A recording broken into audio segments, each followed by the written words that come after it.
Har du noen gang lagt merke til at utlendinger ser på Norge som et helt eget univers?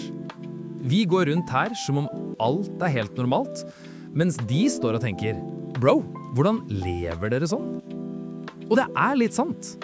Vi legger ikke merke til de småtingene som er supernormale for oss, men helt sjokkerende for folk som kommer utenfra. Så i dag skal vi gå gjennom 5 ting nordmenn ikke engang tenker over, men som får utlendinger til å få full systemfeil. La oss hoppe rett inn. 1. Stillheten. Den nesten skumle stillheten. Norge er så stille at du kan høre dine egne tanker, og litt for tydelig noen ganger. Utlendinger kommer hit og tror først at noe er galt. Der hvor de kommer fra, snakker folk, ler, roper, lever. Her går du inn på Rema 1000, og det eneste du hører er plastposen. Og det sykeste, vi synes det er deilig. Vi liker den stillheten.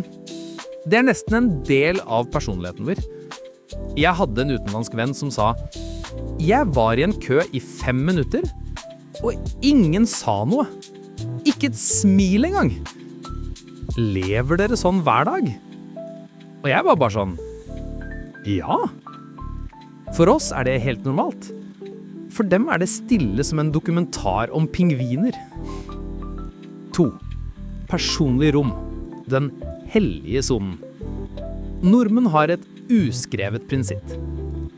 Kom ikke nær meg, med mindre vi er gift, eller du holder på å dø. Utlendinger forsøker ofte å gi deg en klem første gang dere møtes. Og nordmannen fryser, som om noen har trykket på pauseknappen. Og buss, der skjer magien. Du setter deg alltid så langt unna folk som mulig. Utlendinger setter seg ved siden av deg bare fordi bussen er litt full. Og nordmannen får systemoverbelastning. Hvorfor sitter du her? Det er 4 ledige seter. Men vi sier det aldri. Vi bare lider inn i oss, helt stille. Naturligvis. 3. Tillit. Den nesten naive formen for tillit. Dette er kanskje det utlendinger reagerer mest på. Vi lar barnevogner stå utenfor kaféer. Vi setter fra oss sekken på et bord og går. Vi legger ut ting på Finn, gratis, og folk henter det uten spørsmål. Jeg hadde en spansk venn som sa, «Er dette en prank? Hvor er kamera?» Og jeg måtte forklare, «Det er ingen kamera. Det er bare Norge. Vi er så vant til at folk ikke stjeler, ikke lurer og ikke ødelegger, at vi ikke engang tenker over det. For oss er det tirsdag. For utlendinger er det et sosialt eksperiment.» 4. Været og den store norske løgnen. Her kommer sannheten vi aldri sier høyt. Nordmenn hater vinteren. Litt. Bare litt. Men vi later som vi elsker den. Vi sier ting som «Det finnes ikke dårlig vær, bare dårlig klær.» Og samtidig går vi rundt i januar og gråter stille innvendig. Utlendinger skjønner ikke helt hvordan vi lever i et land hvor de reiser til jobb i mørket og kommer hjem i mørket. De spør, «Hvordan har dere energi til noe som helst?» Og vi svarer, «Vi har ski.» Som om det forklarer alt. Men igjen, vi merker ikke hvor rart det egentlig er. For oss er dette hverdagen. For utenforståere ser det ut som hardcore survival mode. 5. Dialekter. Det uendelige språklige kaoset. Utlendinger bruker måneder på å lære norsk.